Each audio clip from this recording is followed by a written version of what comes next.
ஜெய் சாயிராம். மாற்றவே முடியாத சில விஷயங்களை அப்படியே விட்டுவிடுவதுதான் நம் வாழ்க்கைக்கு மிக மிக பாதுகாப்பானது. இதை புரிந்து கொண்டாலே போதும், சில விஷயங்களை அப்படியே விட்டுவிடலாம். ஜெய் சாயிராம். ஜெய் ஜெய் சாயிராம். நம்ம சாயன்பர்கள் எல்லாரும் எப்படி இருக்கீங்க?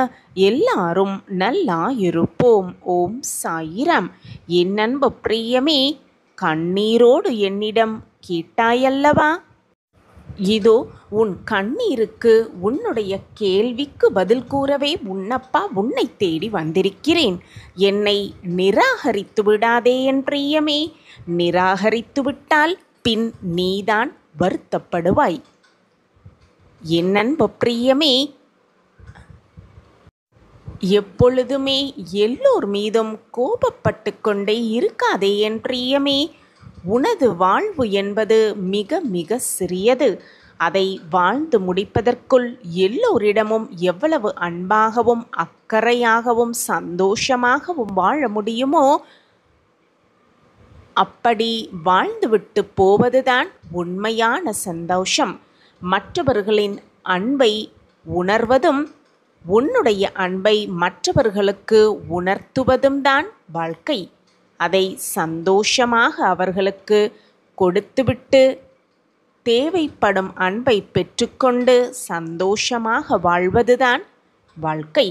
ஆம் என் பிரியமே, அனைத்துக்குமே ஆசைப்படு, ஆனால் ஒன்றை மட்டும் மறந்து விடாதே என் பிரியமே. அனைத்திற்குமே ஆசைப்படலாம், ஆனால் ஒன்றை மட்டும் மறந்து விடாமல் இரு. உன்னுடைய பலவீனத்தை பலமாக மாற்றி நிம்மதியான வாழ்க்கையை எப்படி வாழலாம் என்பதை ஒரு கதை மூலமாக நான் உனக்கு உணர்த்துகிறேன். கேட்பாயா என் பிரியமே? நீ கண்ணீரோடு என்னிடம் வேண்டினாயல்லவா? அதற்கான பதில் நிச்சயமாக உனக்கு கிடைக்கும், கிடைத்தே தீரும். ஆம் என் குழந்தா, அனைத்திற்குமே ஆசைப்படு, ஆனால் இதை மட்டும் மறந்து விடாதே. ஒரு ஊரில் ஒரு துறவி வாழ்ந்து வந்தார். மக்களுக்கு எந்த ஒரு பிரச்சனை இருந்தாலும் அந்த துறவியிடம் போய்தான் அறிவுரை கேட்பார்கள். துறவியும் மக்களுடைய பிரச்சனைகள் என்ன என்பதை ஆராய்ந்து அதற்கான தீர்வு என்ன என்பதையும் கொடுப்பார் அந்த துறவி.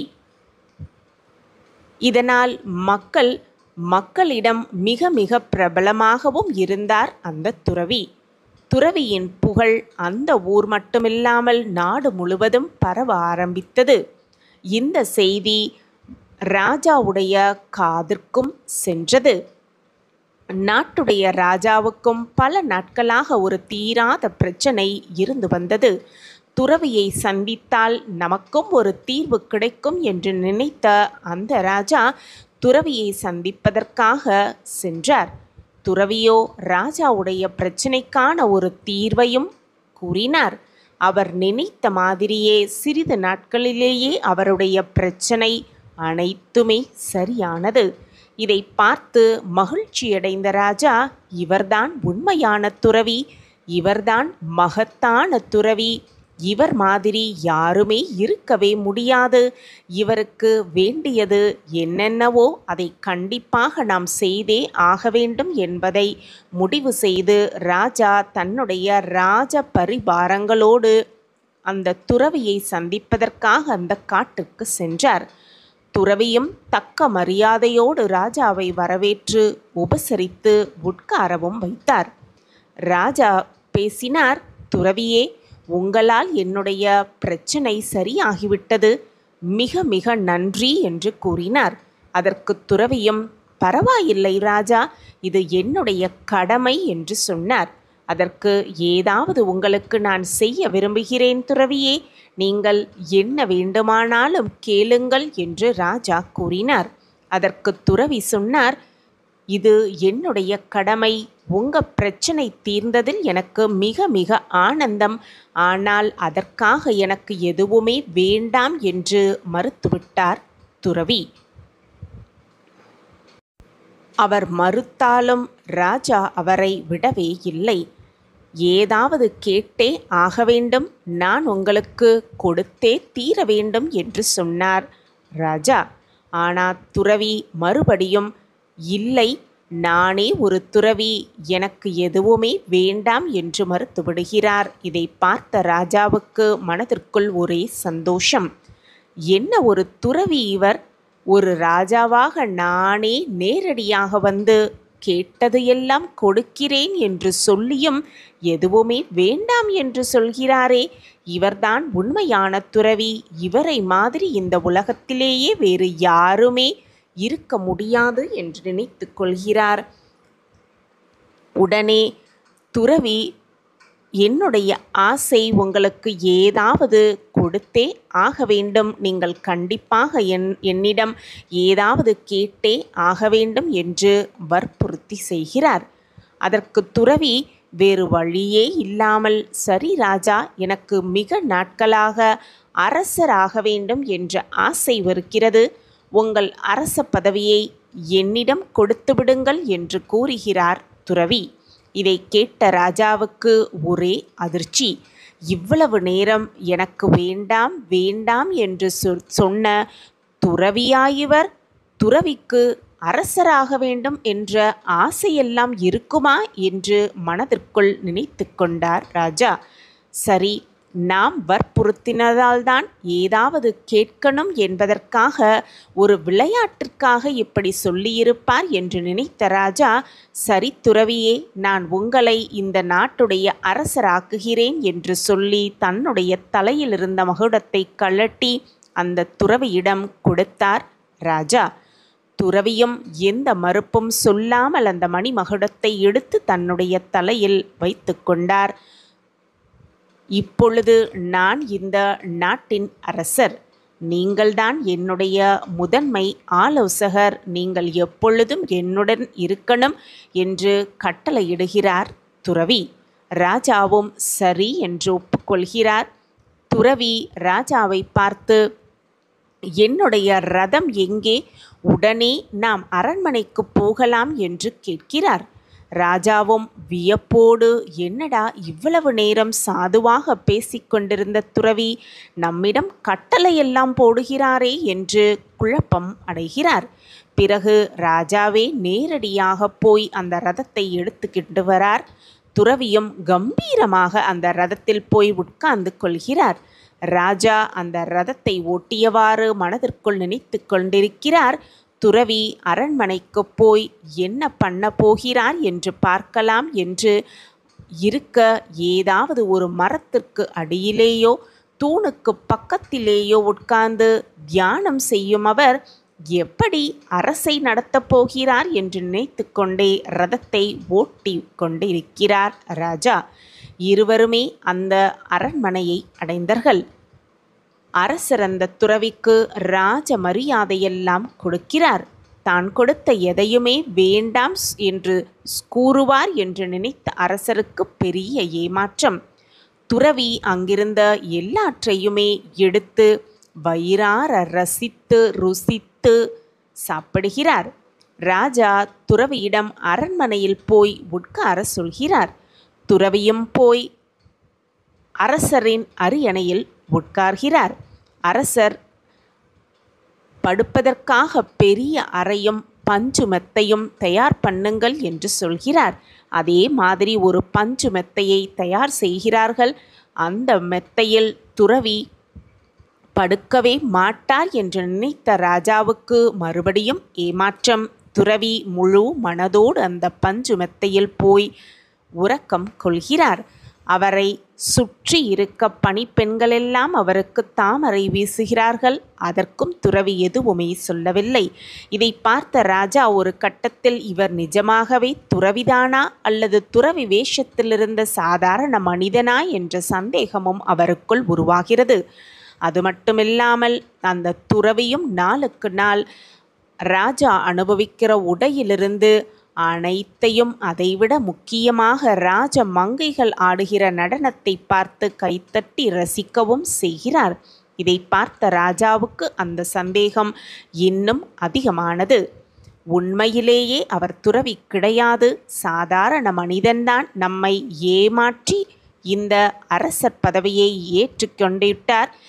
இவரிடம் போய் நான் ஏமாந்து விட்டேனே என்று தெரிஞ்சால் மக்கள் நம்மளை நிச்சயமாக மதிக்கவே மாட்டார்கள் என்று தன்னையே நினைத்து கொள்கிறார்.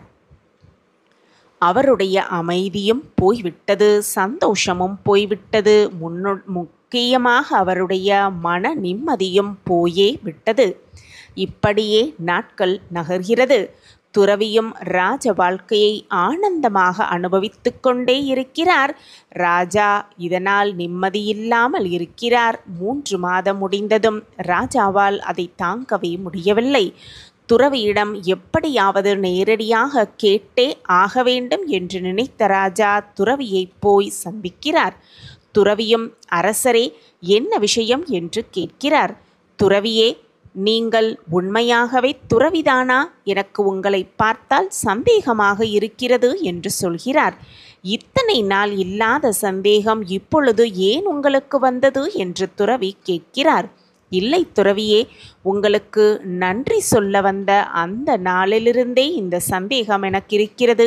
இந்த சந்தேகத்தால் என்னுடைய மன நிம்மதியும் போய்விட்டது, தூக்கமும் போய்விட்டது, சந்தோஷமும் போய்விட்டது. என்னுடைய சந்தேகத்தை நீங்களே தீர்த்து வையுங்கள் என்று கூறுகிறார் ராஜா. நான் அனுபவிக்கின்ற அனைத்தையும் நீங்கள் அனுபவித்து கொண்டிருக்கிறீர்கள். அப்படி பார்த்தால் நீங்களும் நானும் ஒன்றுதானே? அப்ப நீங்க எந்த விதத்தில் துறவி என்று ராஜா கேட்கிறார். அதற்கு துறவி எதுவுமே சொல்லாமல் சிரித்து கொண்டே ரதத்தை கொண்டு வாருங்கள் என்று சொல்கிறார். சரி, ரதத்தில் போகும் பொழுது நமது சந்தேகத்துக்கான பதில் கிடைத்துவிடும் என்று நினைத்து ராஜாவும் அந்த ரதத்தை கொண்டு வந்து நிறுத்துகிறார். துறவியும் பின்னாடி உட்கார்கிறார். ராஜா, நான் சொல்ற வரைக்கும் இந்த ரதத்தை நீங்கள் நிறுத்தவே கூடாது, வேகமாக போய்கொண்டே இருங்கள் என்று சொல்கிறார் துறவி. ராஜாவும் சரி என்று சொல்லிவிட்டு போய்கொண்டே இருக்கிறார். ஆனால் துறவி எந்த பதிலும் சொல்லாமல் 2 பக்கமும் சந்தோஷமாக வேடிக்கை பார்த்து கொண்டே வருகிறார். சிறிது தூரம் சென்று கொண்டே இருக்கிறார்கள். அப்பவும் துறவி எதுவுமே பேசவே இல்லை. ராஜா ரதத்தை நிறுத்திவிடுகிறார். துறவியும் ஏன் ரதத்தை நிறுத்தினீர்கள் என்று கேட்கிறார். ராஜா அப்பொழுது பதில் சொல்கிறார். ரொம்ப தூரம் வந்துவிட்டோம் துறவியே, போதும் என்கிறார். ஆனால் துறவி, இல்லை, நான் உங்களை நிறுத்தவே சொல்லவில்லை, நீங்கள் போய்கொண்டே இருங்கள் என்றார். ராஜாவும் கோபத்தோடு அந்த ரதத்தை ஓட்டிக்கொண்டே இருக்கிறார். ரொம்ப தூரம் போனவுடன் மறுபடியும் ராஜா ரதத்தை நிறுத்துகிறார். துறவி, ஏன் நிறுத்தினீர்கள் என்று கேட்கிறார். இல்லை துறவியே, இனிமேல் நம்மால் போக முடியாது, நம் நாட்டுடைய எல்லைக்கே வந்துவிட்டோம், இனி போனால் எதிரி நாட்டுக்குள் தான் போக வேண்டும், அதனால் இனிமேல் ரதம் போகாது என்று கோபத்தோடு கூறுகிறார் ராஜா. துறவியும் ராஜாவுடைய கோபத்தை உணர்ந்து சிரித்து கொண்டே அந்த ரதத்திலிருந்து இறங்குகிறார். ராஜா, நான் ஒரு துறவியா இல்லையா, அதுதானே உங்கள் சந்தேகம் என்று ராஜாவை பார்த்து துறவி கேட்கிறார்.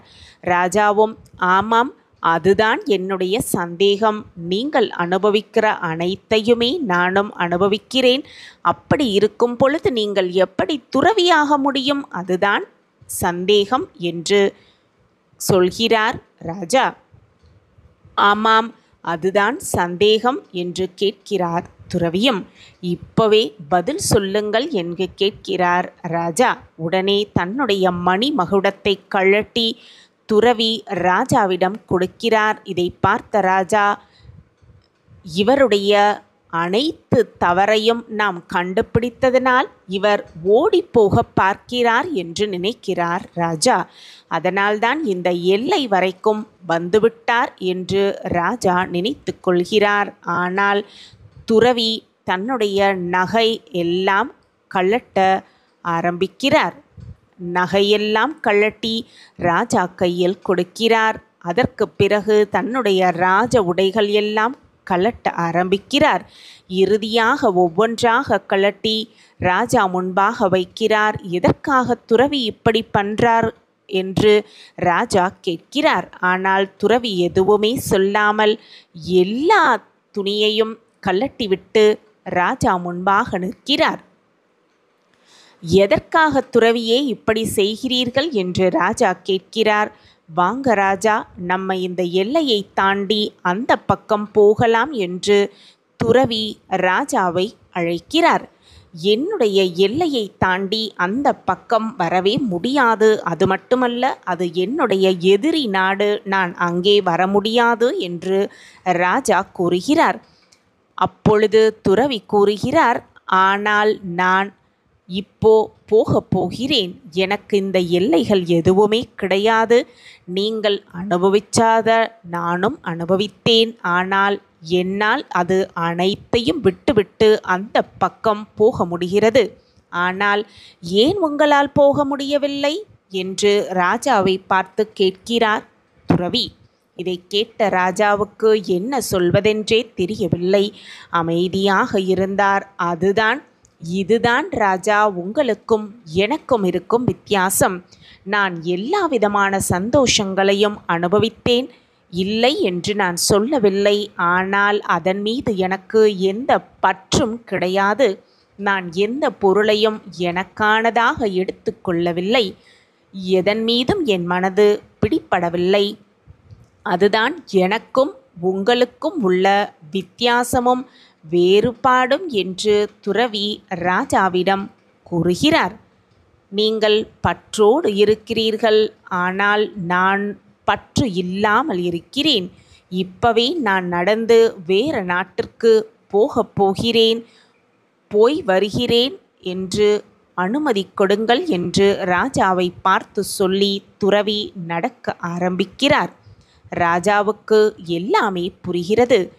ராஜாவும் மிக கஷ்டப்பட்டு துறவியிடம் மன்னிப்பு கேட்கிறார். துறவியே, என்னை மன்னித்து விடுங்கள். நான் செய்ததெல்லாம் தவறு. என்னிடம் இருந்து எல்லா சந்தேகங்களும் இப்பொழுது போய்விட்டது. என்னை மன்னித்து மறுபடியும் நீங்கள் அரண்மனைக்கு வாருங்கள் என்று கெஞ்சி கேட்கிறார். காலில் விழுந்து கெஞ்சினாலும் துறவி கேட்கிற மாதிரியே இல்லை. நீங்கள் ஒரு தடவை சந்தேகப்பட்டு விட்டீர்கள். இனிமேல் உங்கள் சந்தேகம் வளர்ந்துக்கிட்டேதான் இருக்கும். மறுபடியும் உங்கள் கோரிக்கையை ஏற்று நான் அரண்மனைக்கு வந்தால் உண்மையாகவே துறவிதானா என்ற சந்தேகம் மறுபடியும் உங்களுக்கு வரும். அதனால் உங்கள் நிம்மதி, தூக்கம், சந்தோஷம் எல்லாமே போய்விடும். அதனால் இப்படியே போகிறது, எல்லோருக்குமே நல்லது. போய்விட்டு வருகிறேன் ராஜா என்று சொல்லி துறவியும் எதிரி நாட்டை நோக்கி நடக்க ஆரம்பிக்கிறார். ராஜாவுக்கு இது எல்லாம் உணர்ந்து தன்னுடைய கண்களிலிருந்து கண்ணீர் தாரை தாரையாக வருகிறது. இந்த கதை மூலமாக 2 விஷயங்களை புரிந்து கொள்ளலாம். முதலில் சந்தேகம், ஒரு சிறிய சந்தேகம் ஒரு மனிதனை எந்த நிலைமைக்கு கொண்டு போகிறது என்பதும், அவனுடைய தூக்கம், நிம்மதி, சந்தோஷம் எல்லாமே அவனிடமிருந்து பறிபோய்விடும். ராஜா நினைத்திருந்தால் அன்றே துறவியிடம் கேட்டிருக்கலாம், எதற்காக உங்களுக்கு அரச பதவி, இந்த ஆடம்பர வாழ்க்கை வேண்டாம் தானே, நீங்கள் துறவிதானே என்று கேட்டிருக்கலாம். கேட்டிருந்தால் அந்த சந்தேகம் அப்போவே தீர்ந்திருக்கும். ஆனால் சந்தேகத்தை வளர்த்து கடைசியில் அது கோபமாக வெளிப்படுகிற அளவிற்கு அவர் அதை வளர்த்து விட்டார். அந்த சந்தேகத்தை முளையிலேயே கிள்ளி வீசியிருந்தால் இவ்வளவு பிரச்சனையே இல்லை. சந்தேகம் என்பது ஒரு பெரிய நோய். அந்த சந்தேகம் அப்பவே தெளிவடைந்து விட்டால் அது மிக மிக நல்லது. அடுத்ததாக 2வது, பற்றே இல்லாத வாழ்க்கை. துறவறம் என்பது உலகத்தை விட்டோ, வீட்டை விட்டோ, குடும்பத்தை விட்டோ போகிறது கிடையாது. எல்லா விஷயங்களையும் நான் அனுபவிக்கணும். அனுபவித்தாலும் அதன் மீது பற்று இல்லாமல், எப்பொழுது அதை விட்டு போனாலும் மனதோடு விட்டு போகக்கூடிய மனநிலையில் இருக்க வேண்டும். அப்படி இருந்தால் நாம் எங்கே இருந்தாலும் அது துறவரம்தான், நிம்மதியான வாழ்க்கைதான். நிச்சயமாக நம் பலவீனத்தை மாற்றி நிம்மதியான வாழ்க்கையை வாழ்வதற்கு இந்த 2 விஷயத்தையும் நாம் மனதில் தீர்க்கமாக பதிய வைத்து கொள்ள வேண்டும். அனைத்திற்கும் ஆசைப்படலாம், ஆனால் பற்றியில்லாமல் வாழ்வது மிக மிக சிறப்பு. ஆம் என் பிரியமே, இதை தெரிந்து கொண்டாலே போதும். உன்னுடைய பலவீனத்தை நீ பலமாக மாற்றி நிம்மதியான வாழ்வை சந்தோஷமாக வாழலாம். என்னிடம் கண்ணீரோடு வந்து கேட்டாயே, இப்பொழுது உன் கண்ணீருக்கான கேள்விக்கான பதில் உனக்கு கிடைத்து விட்டதா? மனதை அமைதியாக வைத்துக்கொள். எதன் மீதும் பற்று வைக்காதே. உனக்கானது ஏதாவது ஒரு ரூபத்தில் உனக்கு வரும். உனக்கு இல்லை என்று எது எழுதப்பட்டிருக்கிறதோ அது யார் நினைத்தாலும் அது உன் கையில் சேராது என்பதுதான் நிச்சயமான உண்மை. உனக்கு துணையாக உன்னப்பா நான் இருக்கிறேன் என்ற எண்ணமே போதும். நிச்சயமாக எல்லாம் நடப்பது எல்லாம் நன்மையாகத்தான் உனக்கு இருக்கும். எது நடந்தாலும் கவலைப்படாதே. நடப்பது எல்லாம் நன்மைக்கே என்பதை தீர்க்கமாக நம்பு. உனக்கு துணையாக உன்னப்பா நான் உன்னோடு இருக்கிறேன் என்பதை மட்டும் மறந்துவிடாதே என் பிரியமே. உன்னை பொக்கிஷமாக நினைப்பவர்கள் இருப்பவர்களுடன் இணைந்து உன் பயணத்தை துவங்கு. அப்பொழுது உன் பயணம் சந்தோஷமாகவும் வெற்றிகரமாகவுமே அமையும். அருகதையில்லாத இடத்தில் அன்பை செலுத்திவிட்டு ஏமாந்து விட்டேன், நான் ஏமாற்றப்பட்டு விட்டேன் என்று சொல்லாதே. தப்பித்து விட்டேன் என்று மகிழ்ச்சிக்கொள். அதுதான் உன் வாழ்க்கையில் நீ வெற்றியடைவதற்கான மிகப்பெரிய சூட்சமமாகவே இருக்கும். உன்னை அலட்சியமாக நினைப்பவர்களை நினைத்து நினைத்து மனம் வருந்திக் கொண்டு அப்படியே இருக்காமல், நம்மை அவர்கள் அண்ணாந்து பார்க்கும் அளவிற்கு உன் வாழ்க்கையில் நீ உயர்ந்தால் அதுதான் அவர்களுக்கு நீ கொடுக்கும் மிகப்பெரிய பதிலடியாகவே இருக்கும். என்னுடைய மனப்பூர்வமான ஆசியுடன் என்றும் மகிழ்ச்சி நிலைக்க, செல்வம் குவிய, ஆரோக்கியம் சிறக்க, சகலவிதமான சந்தோஷங்களும் உன்னை வந்தடைய உன் சாயப்பாவின் ஆசிர்வாதத்தை மனம் நிறைய பெற்றுக்கொள். உன் வாழ்க்கையில் மாற்றத்தக்க அதிசயங்கள் நடந்தே தீரும். உனது நல்ல எண்ணங்களும் நல்ல செயல்களும் உன்னை ஒருபோதும் கைவிடாது.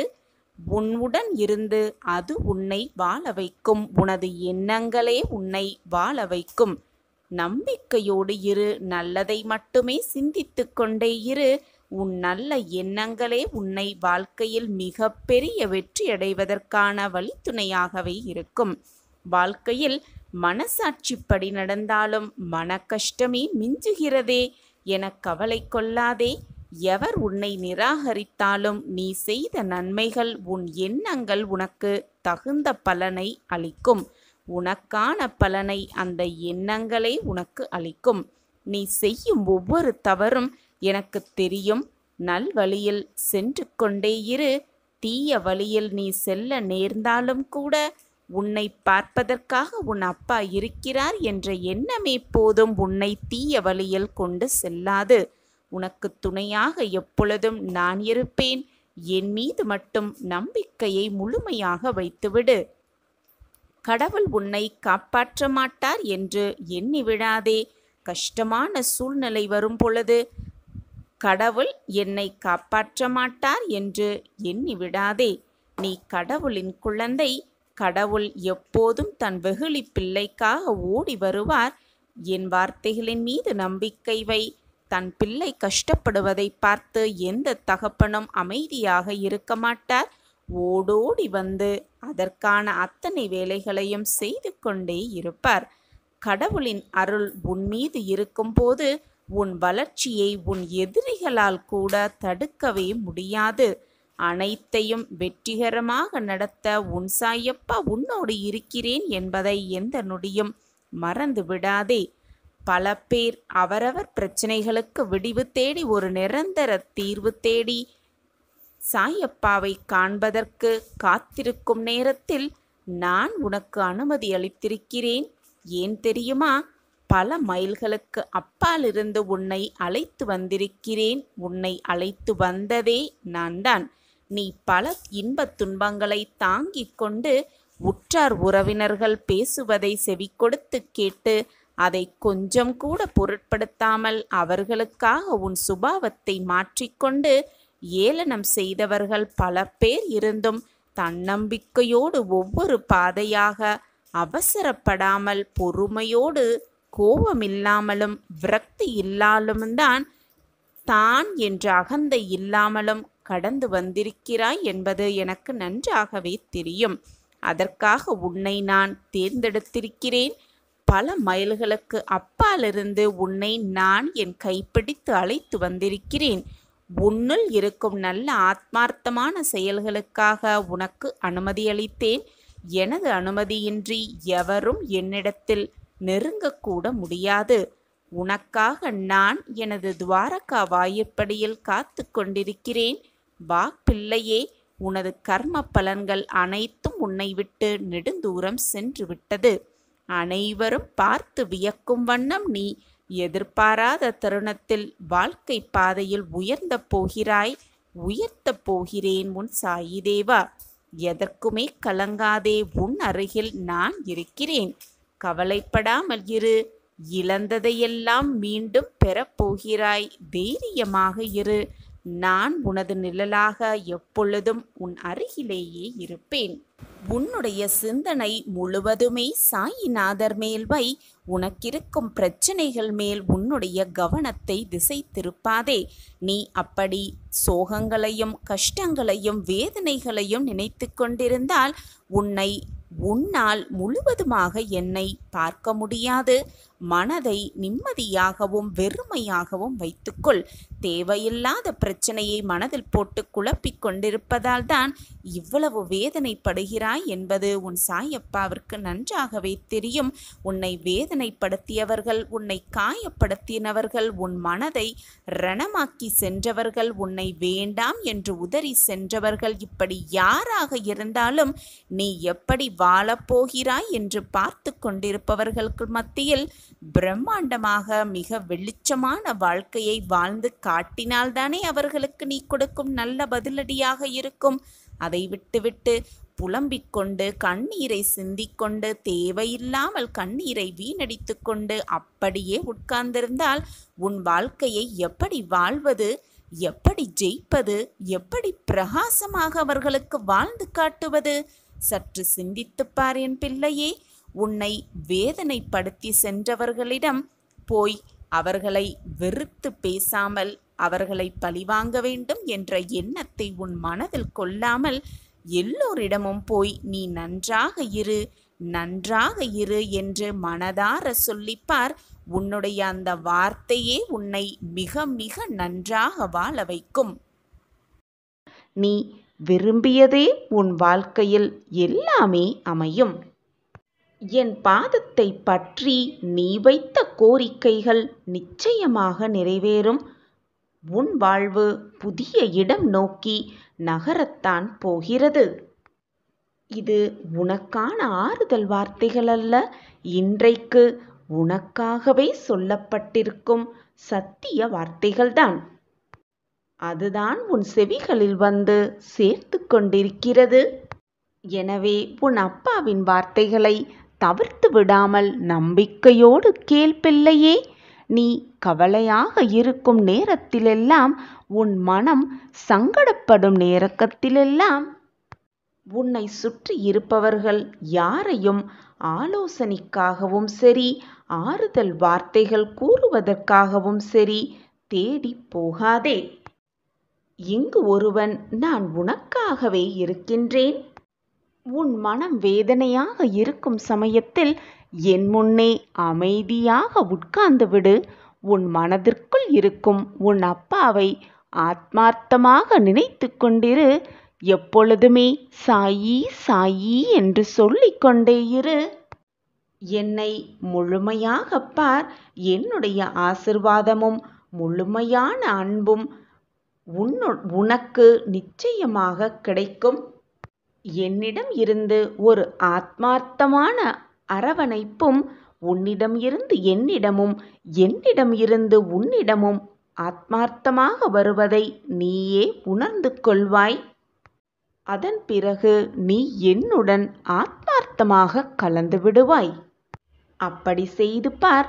உன் மன பாரங்களுக்கெல்லாம், உன் மன போராட்டங்களுக்கெல்லாம் உனக்கான ஆறுதல் சர்வ நிச்சயமாக கிடைக்கும். உன்னுடைய மனதில் இருக்கும் சிக்கல்களுக்கும் குழப்பங்களுக்கும் கூட ஒரு நல்ல தெளிவு கிடைக்கும், ஒரு தீர்வு பிறக்கும்.